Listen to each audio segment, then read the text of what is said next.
The use of digital technology for political campaigns has only been on the rise. With elections approaching and digital marketing spending expanding throughout all sectors, political ad spending is likely to increase significantly by 2022. As a result, there's no better time than now to start utilizing one of the most powerful tools of them all, programmatic advertising, in your election campaign. Programmatic advertising is at its most basic level, utilizing artificial intelligence to purchase highly targeted ad space. Anytime someone visits a given website or streaming app, millions of advertisers are competing behind the scenes to have their ads shown. All of this is done in a blink of an eye. With programmatic advertising, you only pay when your ad is clicked on, and the people who click on the ad are those most likely to be interested in what you have to say because programmatic advertising relies heavily on demographic data to decide which ad space to purchase.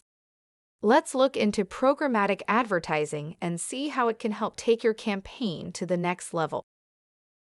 We've mentioned that programmatic advertising relies heavily on targeted data, and you may be wondering where that data comes from. You probably already know that most campaigns obtain voter data from a small number of nonpartisan or partisan data brokers. These companies attempt to collect demographic information on all individuals in the United States, regardless of whether or not they are registered voters, and create voter profiles. Programmatic advertising takes that kind of data and uses something called a data management platform, DMP, to manage a combination of that third-party data and any first-party data your campaign crew has already collected in a single spot in order to optimize the purchasing of ad space. A demand-side platform, DSP, then uses the data from the DMP that you have specified as the ideal audience to purchase your ads. Now that you've got the basics down, let's go over some best practices for using programmatic ads. Imagine you are running for office in a district where you know there is a large focus on the environment. It is a topic that really drives the conversation in your area. Maybe there is an ordinance on the table that would ban the use of plastic bags. It's the hot-button issue of this election. You want to make sure your campaign speaks to the issue, and that the people who are the most likely to share your view know that they have a candidate in their corner. That is where contextual targeting would come in. Contextual targeting is the practice of displaying advertising based on the content of a website. In this case, let's say for a moment that you are for the ban. You may choose then to buy programmatic ad space on a site, such as thedrasticstate-of-plastic.com or on forums about climate change. You've gotten someone to visit your campaign website and you want to stay fresh in their mind. That's where retargeting comes in. A pixel is placed in your website's code. When someone visits your website, that pixel creates a cookie in their browser. They will then see ads for your campaign pop up on social media, search engines, and other websites. The pixel also allows you to capture info about those who visit your website, allowing your campaign to have more data to greater customize its message. You've probably heard the phrase doppelganger before. A doppelganger isn't simply somebody who looks like you, but someone who is a perfect replica of you, down to the way you move, behave, speak, and dress. When it comes to targeting, we refer to these as lookalike audiences.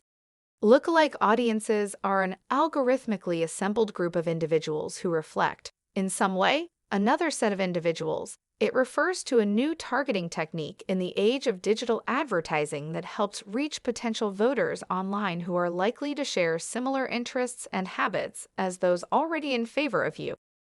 Using lookalike audiences allows you to reach out to potential users online who have similar interests and behaviors as your current followers. You can tag site visitors using a pixel on your campaign site, and then utilize information about those visitors to target others who behave similarly to the ones you've identified. Our location provides a variety of information about us, including not just where we happen to be, but also our interests, time allocation, and values. It influences our daily travels to work, excursions to the grocery store, and social engagements. Political campaigns are investing in comprehensive geolocation-based services, such as geotargeting for the intelligence they carry due to the importance of this information. Geotargeting is the delivery of content to a user based on their geographical location, often used by retailers to target customers as they enter the vicinity of the store.